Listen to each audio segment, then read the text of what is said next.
It's Chris Nofoinga. He is gone. And Birnbaum is hurt. Touchdown, Idaho. Birnbaum's down at the 33. Touchdown, Idaho.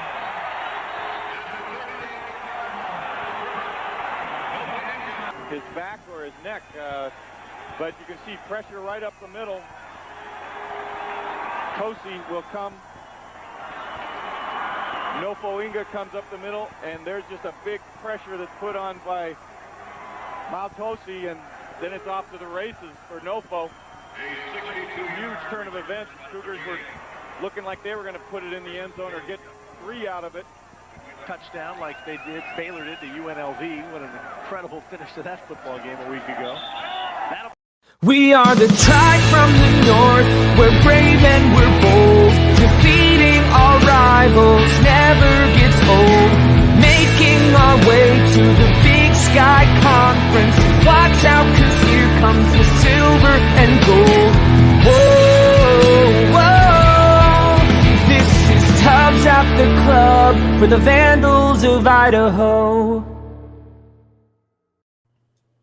Welcome back, Tribe from the North, Brave and Bold, to the official, unofficial podcast of your Idaho Vandals and the Vandals affiliate on the Big Sky Podcast Network. I'm your host, Brian Marceau, and I'm joined today. It's the Dream Team again. We have a couple Dream Teams. Anytime it's a two-person team, it's a Dream Team. And anytime your backup host is a host, it's the Dream Team. Producer Dammer, Dallas Hammer, he's going to talk with us today. Dallas, how's it going? I have no idea how the Rams did today. So the Rams play Monday, so no Rams today, but I am on top of the world. For anybody that's into combat sports listening to this, Juliana Pena pulling off one of the greatest upsets, if not the greatest upset in UFC history. Spokane, born and raised, Spokane all the way, first champion to ever be from Spokane. Pretty cool stuff. Been on top of the world since that. That's why we're doing this a little bit late, because I chose that over the Bakersfield game. I don't know what's wrong with you. But you know what? ESPN Plus kicks ass, guys. So it's pretty dang easy to watch the replays. Full disclosure, I had to watch both these games on replays because of other things too, which downside, there's a game I really wish emotionally I would have been present for, which we'll get to in a second. But Around the Bar is where we're starting. Brought to us by Hughes River Expeditions. We have 2 games to talk about. Now, they're out of conference games, so different from last year where it was pretty damn easy to talk about 2 games at once because we played the same team twice. It's back to a normal year.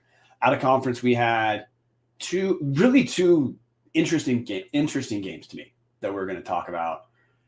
First one, Idaho wins 98-84 at home over South Dakota State. And Dallas, producing in public, if you could get the Ken Palm South Dakota rating while I give a quick run through the game. So Idaho, we're going to give you the ranking for South Dakota State in a second. But guys, this is the biggest Idaho out-of-conference win in at least 5 years. South Dakota State is a team that's expected to make the NCAA tournament this year. Heading into that game, they were 8-2. Idaho, surprised. It was a tense game. Idaho wins by 14, 98-84. It's on the screen right now. If you're watching, listeners, South Dakota State's the number 90 ranked Ken Palm team, 93 NCAA net rated team, easily. Look, a top 100 win is a huge deal because Idaho's a sub 300 team in both Ken Palm and NCAA net. Huge win. We were paced by one of the I paused because I want to give the preface that this is not exaggeration. Mikey Dixon had a historically good offensive performance against South Dakota State. He led Idaho 37 points on 11 field goal attempts, which is absolutely incredible for a 6'2" shooting guard to put up a line like that. 35 points. Sorry, not 37, 35 points on 7 of 11 shooting. 3 other guys scored double figures. Tanner Christensen, 14. Rashad Smith, 16. Trevonte Anderson, 15. This was honestly one of the wildest Idaho games. Dallas, what was your story from what you saw?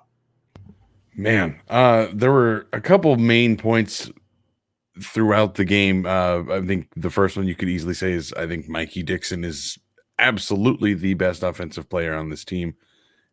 And honestly, it feels kind of like Trayvon a couple years ago. He is the guy, like if it's all got to run through him. That was one thing.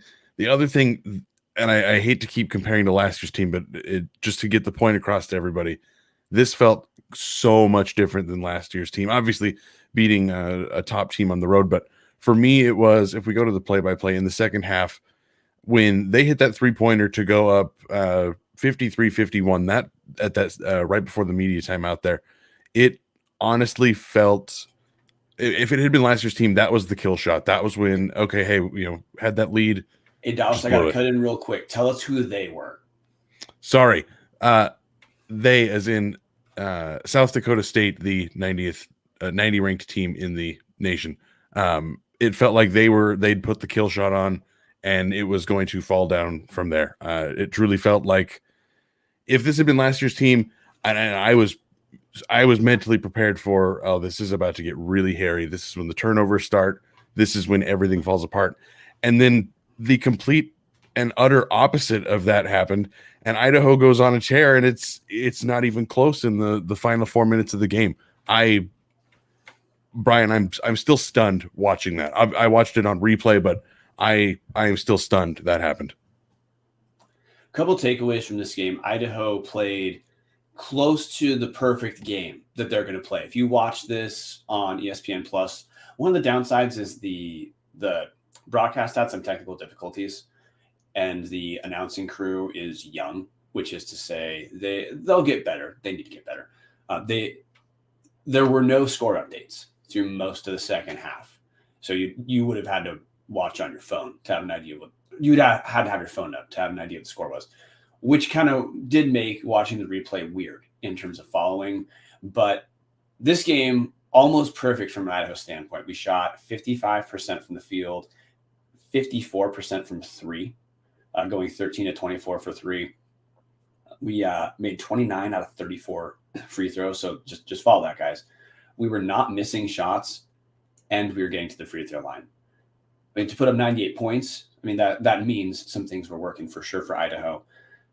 Other point that really matters for this team, we've talked for a long time, well, not a long time, for like one episode, but we've talked multiple times about Idaho rebounding, and defensively, we are just getting our ass kicked.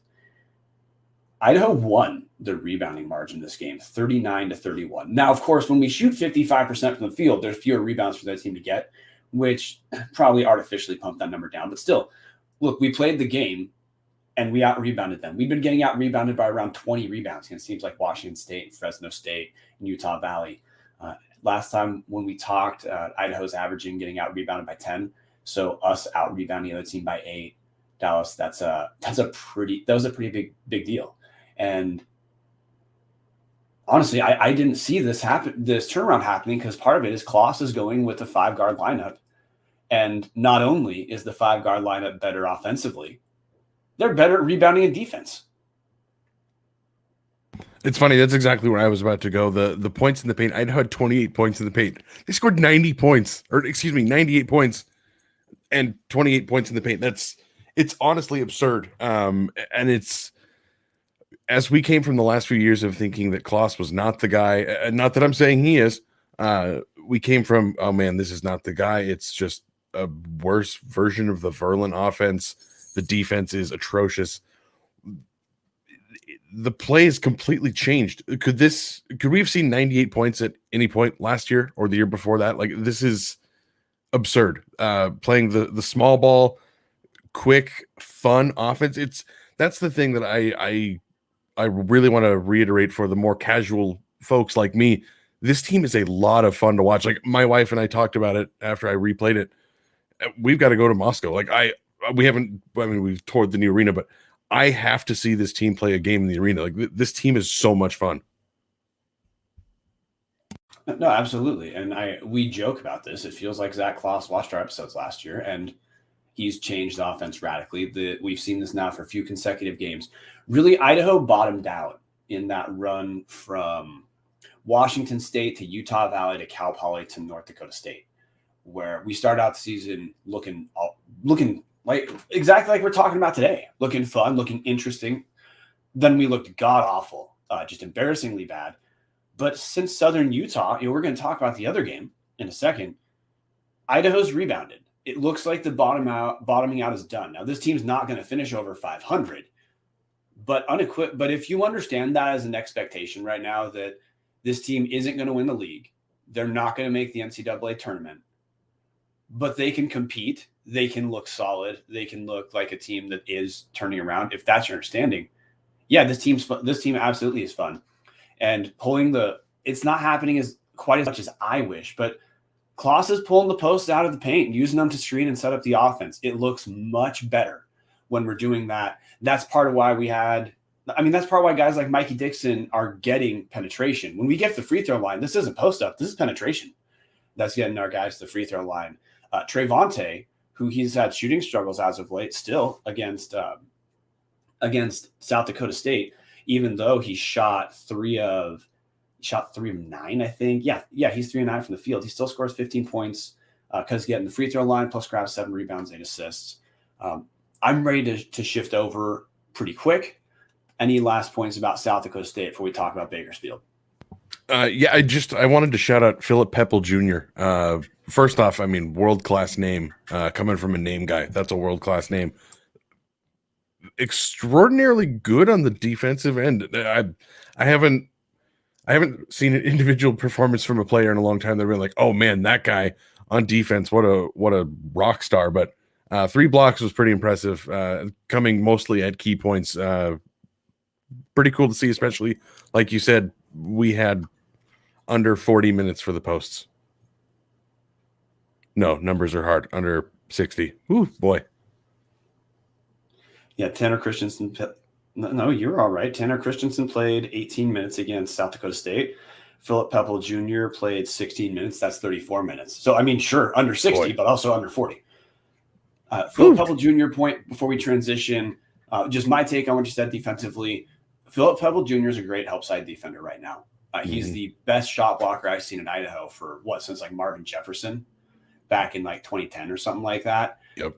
Now, Pepple is still one-on-one in terms of post-up. He's still not a good defender. He does not keep people away from the hoop. But he has things he's doing well. He absolutely does change a lot of shots. And having a guy who can block shots like that could help Idaho become a better defensive team. I'm not ready to say defensive problems have exactly been fixed yet. But biggest win in 5 years, man. Not going to complain too much about that. If this is what we're seeing every night, tone of the show would be very different. Other game we have to talk about happened yesterday because we're recording on Sunday. Idaho travels to Bakersfield, and Idaho and CSU Bakersfield have had a series going on for about 6 years or something like that. And minus last year, where we lost by I think 10 last year, but it was really misleading 10. It was a 10 that felt like 90. Most of the games between Idaho and Bakersfield have been pretty tight. This one, exact same weights. Idaho goes down 59-58. It's relatively close wire to wire. This was very different in that. So South Dakota State, we're talking about Idaho played close to their perfect game offensively and came away with the win. Idaho did not play close to their best offensive game against Bakersfield, but we still kept it close. Rashad Smith, to me, was our offensive leader. He scored 16 points on 5 of 12 from the field. By the way, Rashad Smith had about 16 points against South Dakota State too. So we'll talk about him in a second. If he's turning a corner, that's a big deal for this team.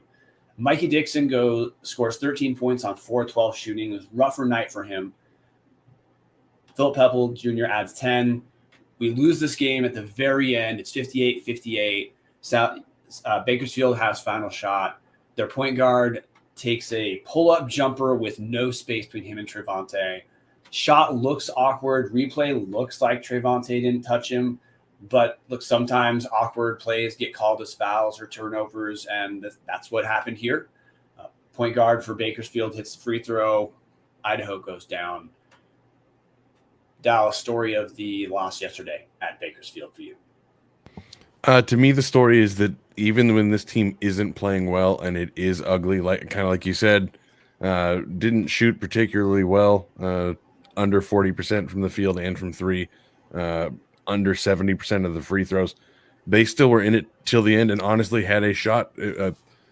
I will fully say it. I did not see a foul. With the advent of ESPN Plus and being able to rewind it extraordinarily easy, I did not see a foul. But again, awkward play, like it's gonna get called. It happens. But it was really encouraging. I thought they looked quite poor in the beginning of the game. Honestly, I did the trick we used to use to talk through episodes last year. 9 points in 9 minutes. How this pace is going to go. And they somehow fought back. Bakersfield never pulled away. That's the story to me. This team is probably not going to get blown out a whole lot. Now there's a chance because we just went off a run of 3 out of 4 games blowout. So it's fingers crossed that this trend matters. The thing I'm going to point to is first half, Idaho's down 32-26 at halftime. In that first half, Idaho shoots 31% from the field. Trevonte Anderson and Mikey Dixon combined to shoot 1 for 11, and the game's not over. Reading the tea leaves, if this continues, that's a pretty big deal. That Idaho offensively was just not our night. This game, to me, Idaho played much more physically, as in there's a intensity to our defense that was really not present to me in any game we've played the entire season. We obviously held the team to 59 points. That's a big deal. Now if you're going to hold a team to 59 points, you got to win that game. And we just didn't put up enough points.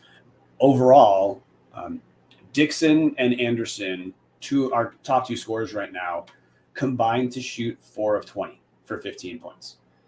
We still were in that game. And it's incredible that our top 2 guys can shoot that poorly, and we're still close. That's obvious progress for this team. But to me, this is one that got away.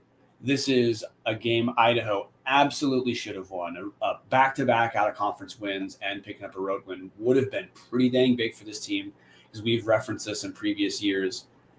We sound optimistic about a close game because we still don't buy that this team is good. We buy they could be okay. So close games right now are, moral victories, but moral victories do need to crest into wins. The South Dakota State win was a big deal. Getting back-to-back wins might have been huge for this team. We didn't. So it is disappointing, but stat I'm going to grab before shifting back to you, Dallas. We out-rebounded Bakersfield. So that's 2 games in a row. We out-rebounded team. We out-rebound them 36-34. And now this is a game. We shot 37% on the game. The thing that killed me and why I still say we should have won this game, we were 11-16 from the free throw line. Idaho's have been shooting around 80% as a team from the foul line heading into this game. Man, if we hit 12-16, it's a tie game. 13-16 would be right around our average. That's a win, even with all the other things that didn't go our way. So bittersweet. Positive that we're staying competitive even when things don't go our way. But I mean, this team to me is starting to show enough that we can let ourselves. We're going to be at the point pretty quick where we're allowed to get frustrated at losing close games. I mean, and that's the thing. I already kind of talked myself into it. I am a little bit frustrated about it. You mentioned Dixon and Anderson combined to go 4 of 20. What you didn't mention is that Trevonte went 0 for 8. I'm really hoping he's hitting the bottom out of this slump. Again, 0 for 8. That's a tough night. Even only went 2 for 4 from the free throw line. So it is frustrating to see some of the guys we thought were going to be the better contributors to the team. When they do have rough nights, there's still not quite enough to get there. But again, at this point, it is truly tough to be upset about a 59-58 road out of conference loss that usually is not that close. But it is tough to see 0 for 8, 4 for 12. Again, shooting so poorly from the free throw line. There were chances out there on the court, and they didn't take advantage of them. But it's not a young team, but I'll call it a quote unquote young team because they haven't played together a whole lot. It's a completely brand new roster from last year. Hopefully a month, 2 months, we do see some of those close losses become wins. Yeah, well, we're at 3 consecutive solid games for Idaho. where we're competitive against Southern Utah, going down. We went down 81-75. It was at home against Southern Utah, but still, Southern Utah is projected to be towards the top of the conference. They're picked to win preseason, picked to win the conference. So not a bad showing whatsoever. Then we beat South Dakota State. By the way, our offensive rating in South Dakota State, did you look it up, Dallas? No, I didn't, but I can do some quick live producing. It's 130. There we go. At 130 offensive rating, our best. Yeah, I mean that our offensive rating was better against South Dakota State than it was against George Fox, as a reference point. That's how well Idaho played offensively.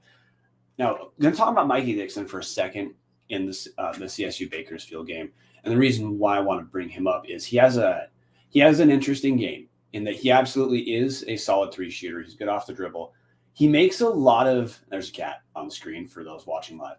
He makes a lot of pretty tough shots, or he takes a lot of pretty tough shots. Now he's good at making those, but that's what a guy who plays like that, that's why you're going to see some games like South Dakota State hitting everything. And then next against Bakersfield takes quite a while to get anything going. I don't know. I don't think he hit his 3rd field goal until pretty late in the second half. His game is just going to be like that every once in a while. Particularly, wouldn't be shocked if we had a pretty big split between home shooting for Dixon and road shooting for Dixon. But you said earlier, he's clearly the best offensive creator on this team. Rashad Anderson has looked real good the last few games. Really, and it's important to me that Rashad Anderson can step up because I think offensively, correction, do you mean Rashad Smith? Rashad Smith, good Lord. The generic Trayvonte Anderson and Rashad Smith, because their names are kind of generic-ish, I absolutely flipped them around. We have 3 consecutive double-figure games for Rashad Smith. I think it's important for this team that he can become our second scorer because Trayvonte, who's a good penetrator and pretty crafty, it's pretty clear the shooting we saw early is not going to be there. He's shooting 37% on the season. I think those numbers are probably going to tune up a little bit, but he's just not a sharp shooter. He needs to keep getting the free throw line.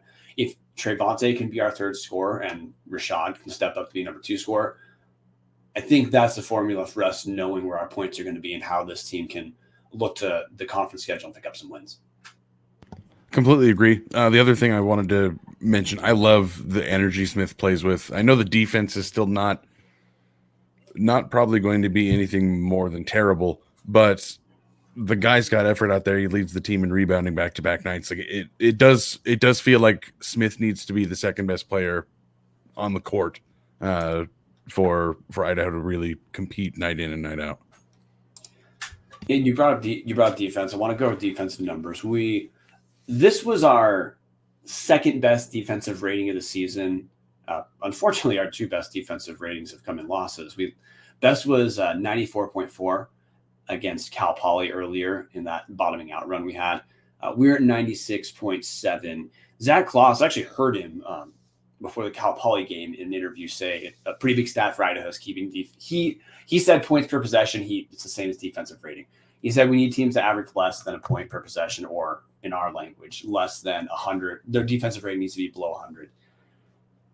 Looked promising in the Bakersfield game. That is only our 2nd time keeping a team with under 100. I'm counting George Fox. So I'm not yet ready to say that defense has turned around enough because I just think that's going to be a year-long project if it gets better at all. But if the rebounding thing is real, there's 3 consecutive games of rebounding being either close or close-ish against Southern Utah. It's -5. Then 2 consecutive games we win rebounding battle. I think that's probably my most promising takeaway right now. Is we looked like a team that was not going to rebound at all the entire season. There isn't necessarily the scheme to get teams to rebound better. It's honestly, people have to box out their own guy. They have to go to the hoop aggressively. And we saw some aggression these last 2 games that we just haven't seen out of Idaho earlier. Dallas, do you have that thing in the background down well enough for me to stop? No, I'm so sorry. For the people listening to this, my orange cat is free at the moment on temporary leave from his room and is biting my toes this entire time. So. Okay, producing in public, you can throw it on mute. I can keep going. So, Yeah. The rebounding is one of the big things we had to fix. Idaho had just been abominable, both rebounding and defensively. We're not going to fix both those on the season. I don't think we are. But if this team can take one of its two Achilles heels and turn that into just one flaw, there's reason to believe that's good and that's enough to keep us kind of competitive. I don't think the takeaway yet should be that we think this team is good. I think we need to stop talking about this team in relation to last year's team officially at this point, because one, it's a new roster, and two, we've seen evidence of this team responding to getting thrashed in that run from WSU through North Dakota State that just wouldn't have been there with last year's team. Zach Kloss has absolutely changed up the offensive strategy, which you and I both think is one of the great moves. And look, we're going to bang on Kloss when he does dumb stuff because we believe it. I mean, last year we had a lot to bang on, but we're going to acknowledge when he does stuff right. And offensively, this team's doing what they need to. Kloss figured out how that the best way we need to use our posts is to set up others to score, and then they'll score opportunistically. That's mostly what we've done the last couple games. You mix that with rebounding. That's why this team is starting to look competitive, Dallas. And you mentioned that we will praise Kloss when he does things correct. Something we talked about last year, not to go back to last year's team, but this is about a player that was on last year's team. Something we talked about last year was that Gabe Quinnett had some nice moments, but ultimately probably needs to be the 9th, 10th guy on the bench, come in, hit a couple threes, go back out. Quinnett played 9 minutes, had 3 shots, all threes, had 1 foul, 1 turnover, and was out of the game. And again, after starting most of the games this season, that felt a lot like Kloss having that realization of, okay, you know what? This isn't working. He's missed 3 threes. That's what we need out of him. Nope, pull him. It's not his day. That was... I don't want to get into a ton of praise because we've seen what the last few seasons have been like, but it almost feels like somebody else is coaching this team. It feels like, this is going to sound really mean, it feels like he's watching the game now and is actually seeing things that need to happen and change. It's refreshing. No, without knowing Zach Kloss and without interviewing him, it seems like his natural instinct is to try to do Don Verlin type of stuff, which isn't shocking. He was an assistant under Verlin for quite some time from that Stu Morrill tree. Lots of Stu Morrill coaches do the same thing. Travis DeCuire, Montana, same kind of things. So it looks like that's just not Zach Kloss doing a guard-oriented offense based off penetration. That looks like it is just not in his background of what he would naturally do, but he's doing it. And that's what this team needs to do. In response to what you said about Quinnett, again, this is the right move. He's honestly did the same thing with Bertain as well. Gabe Quinnett and Nolan Bertain are essentially the same player. They are catch and shoot 3-point specialists who that's their skill that justifies a D1 roster spot is being able to make threes. Both those guys are subpar defenders. Both those guys are not great off the dribble. They're not great rebounders. So what Kloss did this last game, Bertain plays 11 minutes, Quinnett plays 9 minutes. It looks like they were on there long enough to see if they were hot. Bertain got 1 shot up in that time. Quinnett got 3 shots up in his time. They combined to shoot 1 of 4. Then the minutes that had been going to Quinnett and Bertain were dispersed amongst Yusuf Saleh, freshman who shot 3 of 5 from the field, which, hey, that justifies it. Yusuf Saleh, he's our most promising freshman right now. Yep. So him getting 23 minutes is a big deal. And Ethan Kilgore, who isn't going to contribute offensively, he just doesn't really have skill set for it, but he plays hard defensively. He tries to crash the boards. His rebounding numbers against Bakersfield don't necessarily show it, but he is playing the role of essentially a power forward as a 6'4" guy. I love that Kloss is shifting those minutes over to Saleh first, but Kilgore as well. Because I think Saleh, as a kind of utility guard, he's certainly a shooting guard first, but he can function as a nominal point guard. He is clearly our best bench scorer right now. So both those moves, I think those are the moves that we needed to see heading into conference play. This is really the point of out-of-conference play for teams that aren't competing for the NCAA tournament, which Idaho is not, is to iron out what you need to prior to the conference schedule. I think Klaus is pretty close to landing on what the best Idaho system and the best Idaho units look like. Which is such a relief from last season's debacle and the previous lacking seasons before that. It really, if you are listening to this and you have not watched a game on ESPN Plus, I highly encourage you to do so. It is not what Vandal basketball looked like for the previous decade. It's not the dumpster fire it was the last few seasons. This team is a lot of fun to watch, even when they're struggling. I mean, you get to like a Wazoo 40-point blowout, and no, that's a little different. But okay, pause. This version that has rebounded out of last bottoming out is fun to watch. 2 weeks, they have been a blast to watch. So assuming this level of play continues, they are truly going to be fun basketball to watch. Now, asterisk, of course, is because it's a 3-game run. We should be optimistic. We need to see this keep happening because our run of bottoming out was longer than 3 games. So obviously we got that asterisk. We need to see this happening more. But we have reason to believe it will happen more. We're going to learn nothing about Idaho from our game this Saturday against SAG. The acronym for the school is SAGU, SAGU. It's an American Indian school, which they're not NCAA. They're definitely sub D1. We're going to learn really nothing about Idaho from that game. It should just be another win. But the thing we talked about last week in terms of win projections for this team, Dallas, is tell me yes or no. Do you agree with me? This Idaho team finishing 500 on the season completely off the table at this point.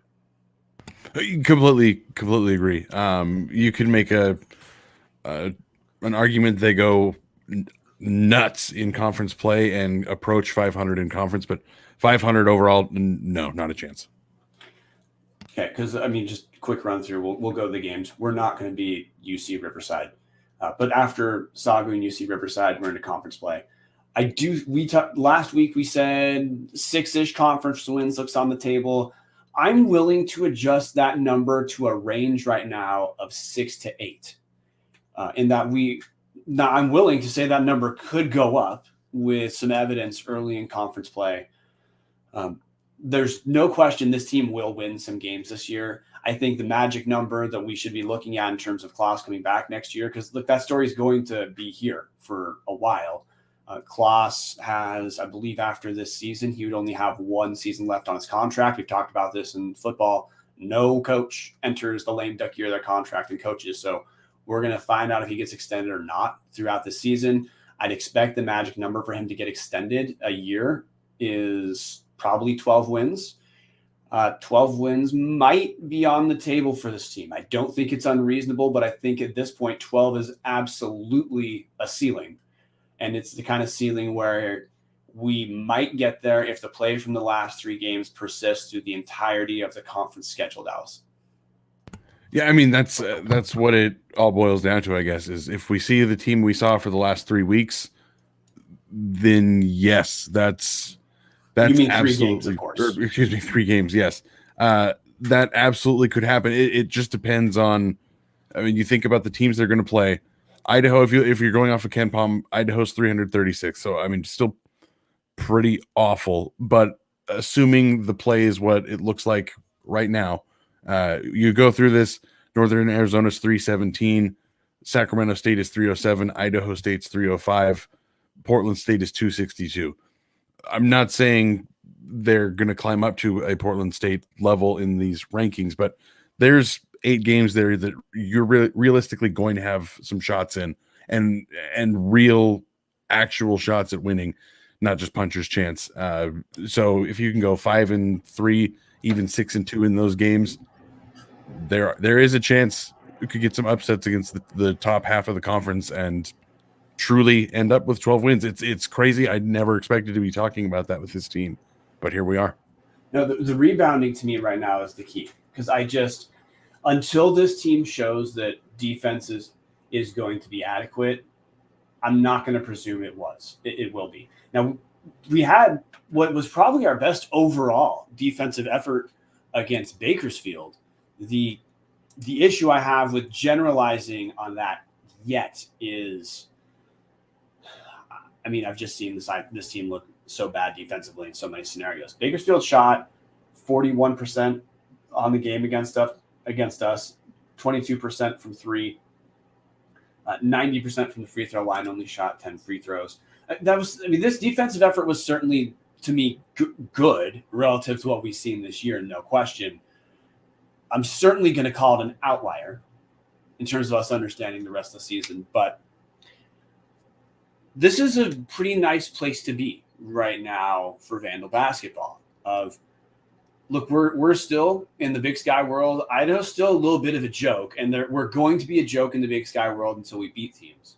But I think that joke is going to end if this team from the last 3 games shows up. Look, we've already played one conference game. We're competitive, but starting NAU is our first conference game after closing our out-of-conference schedule. We're at Northern Arizona on December 30th, at Portland State on January 1st.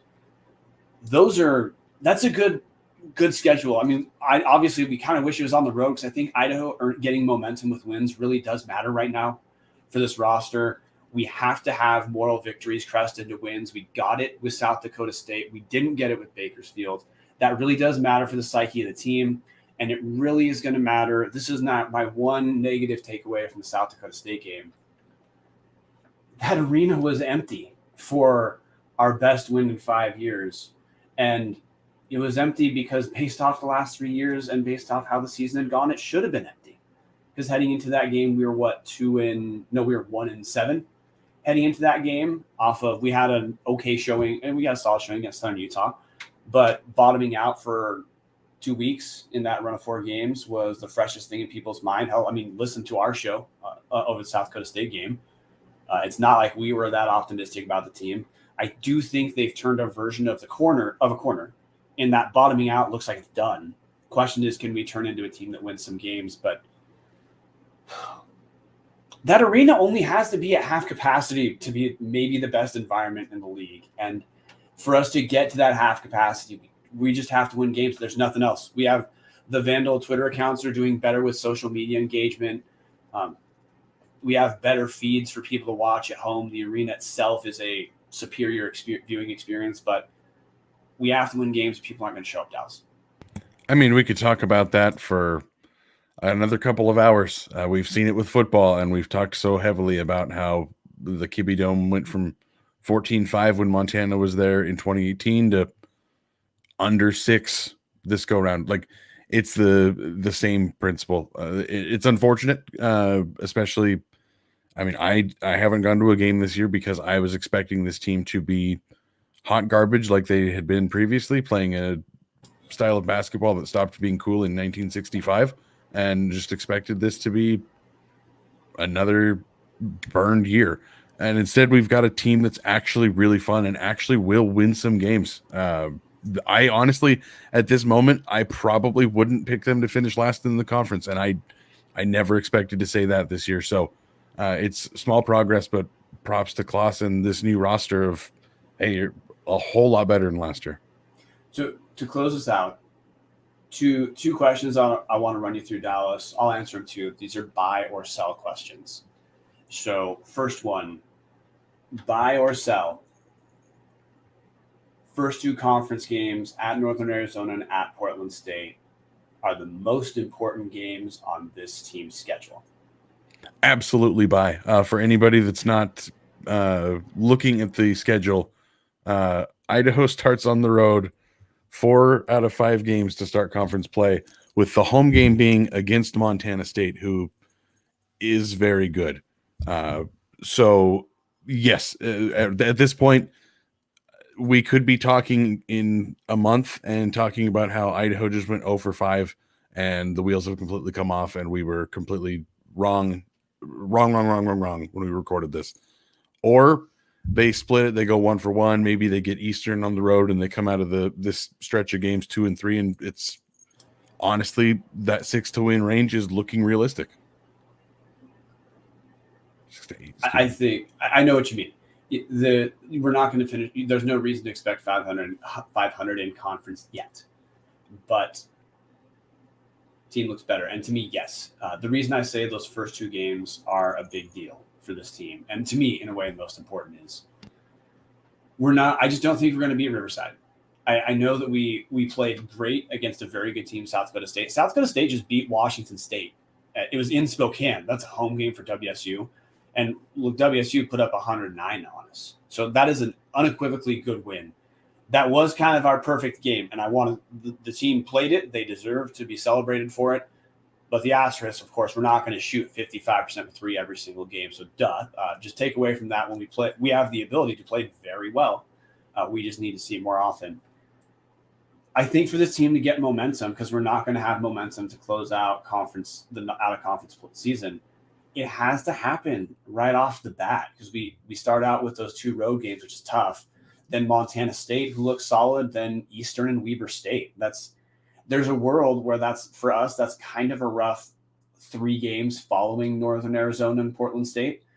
This team can't. I don't think the psyche of this team and the psyche of the fan base can afford for Idaho to start out what would be 0-6 in conference play because we're already 0-1 with Southern Utah.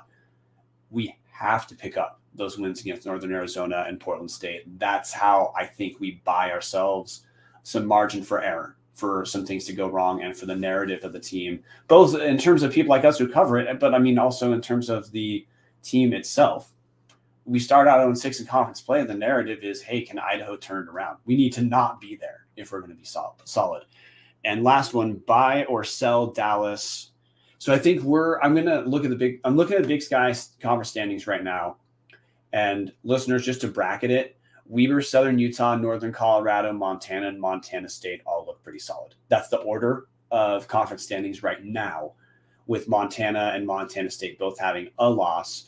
Weber State, Southern Utah, Northern Colorado are all 2-0 in conference play right now. The remaining teams in the Big Sky that are not Idaho are Northern Arizona, Portland State, Eastern Idaho State, Sac State. And buy or sell Dallas. There are 4 teams Idaho can finish above in conference play. And then, of course, name the 4 teams, if you say so. I'm going to sell that.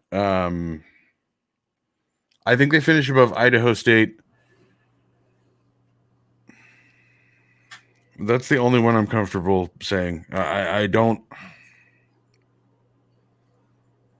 Man, that's a tough question. I gotta say they only finish above Idaho State. It ends up at the end of when it's all said and done. And I know I'm raining on all the optimism I just had. I think when it's all said and done, there's too many of those close chances, like yesterday, the 59-58 loss to Bakersfield. I feel like there's going to be too many of those left on the table, but I do feel like they at least finish above Idaho State. I don't know.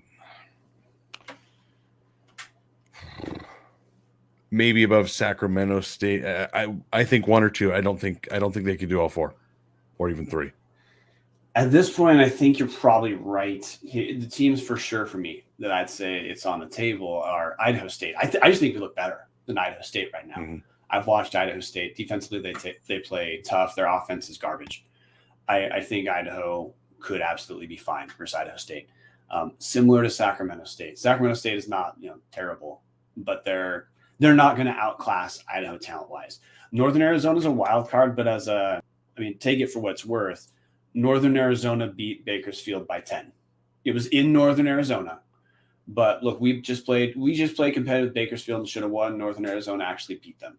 So in terms of transitive property of sports, you'd say, hey, that looks like Idaho should be competitive with Northern Arizona. The other teams to me to look at are Portland State and Eastern. Portland State, they beat Idaho State. They got killed. They got beat handily by Weber, lost to Cal Poly narrowly. We lost to Cal Poly narrowly. I'd say, hey, that's maybe a little evidence that Portland State's similar to us. I wouldn't put us above Eastern. I watched Eastern. That's a really well-coached basketball team. They're not as athletic as they had been previously, but David Riley knows what he's doing in terms of getting those guys in position to the best position they need to be to win. So I'm not yet willing to put us above Eastern, but I'd say Portland State and Northern Arizona, it's on the table. Wouldn't gamble in our favor yet, but I'm not writing that off. Dallas, do you have any points to close out? No, I couldn't agree more. Like you said, don't write it off. There's there's every chance in the world that all of those close games break for Idaho this year, and maybe we think of it as fool's gold in the future, but maybe all of those close single possession in the final seconds games, maybe they do all break Idaho and they do finish just inside the bottom 5 in conference instead of what I think everyone expected, which was complete cellar dweller. So even though, again, we're kind of down at the moment, this is a whole lot better than I expected to be at this point of the season. Well, we're not actually down. It's just we're trying to temper expectations. This is a positive about the team. We're not comparing them to garbage right now. That's what we were doing to start the year when we were not losing by 5,000 and we were excited. It's because the comparison was embarrassment. This team's clearly good enough that that's not the comparison point. That's positive. Couldn't have said it better myself. All right, that is. I think we're ready to close out. And last question. I'm pretty sure this is buy or sell, and I think I'll take 12 seconds. Buy or sell. First off, you posted our NCAA net rating and our KenPom rating earlier. They were in the 300s. Do you remember what those were? Yes, it was 3. Actually, you know what? I've got this magic thing called the internet. We'll do some live producing here. 336 in KenPom, and oh boy, I have to type in Idaho here with one hand while the other cat tries to attack me. 325 in NCAA net. Okay, 336 KenPom, 325 NCAA net. Buy or sell? 336 KenPom, 325 NCAA net. Buy or sell? Those are accurate. That's where we should be. Sell. I would imagine by the end of the season, if you mean by the end of the season. Right now, that's probably accurate. I think by the end of the season, I think Idaho's closer to 300. Let me phrase that. This is today. I don't mean I don't mean interpret our metrics. I'm saying, hey, this KenPom says Idaho's the 336th, the best team in the nation, which if we work from subtraction, that means we're about the 22nd worst team in the nation. There's 358 total teams. Buy or sell that Idaho is the 22nd worst team in the nation. I would absolutely sell that right now. I'd absolutely sell that too. I think you're right in that this isn't a team that's going to finish, top 100 or something like that. But I think the NCAA net rating, and the KenPom, they probably have a mix of bottoming out absolutely tanked our analytic metrics because that's what we did. We died. But from a performance perspective, narrative perspective, this team is better than that bottoming out. I don't think we're going to see that at least extend. We'll probably see that for a game or two in conference play, but I don't think we're going to see it extended in conference play, Dallas. No, I would agree with that. And that, guys, that has been Around the Bar, presented by Hughes River Expedition. If you're looking for a great all-inclusive week-long vacation, don't look past your backyard. Venture into the largest protected wilderness in the continental United States, located right here in the great state of Idaho. Enjoy a multi-day trip down the Mill Fork of the Salmon, the main Salmon River no return, the Salmon River Canyons, or the Selway. And you can even check out special trips like the one to see the Perced meteor shower. Camp on pristine beaches, run amazing whitewater, hike scenic trails, spot wildlife, soak in beautiful natural hot springs, take in the history along the river, and fish some of the most remote stretches of river in the country. You just bring your clothes. Let HRE handle the rest. Hughes River Expeditions has been Vandal-owned and operated since 1976 and ready to take you on vacation of a lifetime. What are you waiting for? Find out what it's like to grab a paddle, catch dinner, and ride the bull all throughout the Gem State. Call them now at 800-262-1882 or check them out at hughesriver.com. Dallas, it's been a day. I think it's time for us to throw it to Colby Acuff. Let him play us away. It's a great day to be a Vandal. We have coaching news that's going to happen. Pretty sure something's going to happen this week. We're going to talk about it on Tuesday. Honestly, I hope it happens on Tuesday so we don't have to invent what the hell we're going to talk about Tuesday and just have news. Because honestly, if we don't announce on Tuesday, our Tuesday show will be relevant for 9 seconds. But we should have good news coming our way for football, which we'll talk about later. Go Vandals. Go Vandals. So raise your glass and have a drink with me. Here's to the Vandals in the crowd. I'll just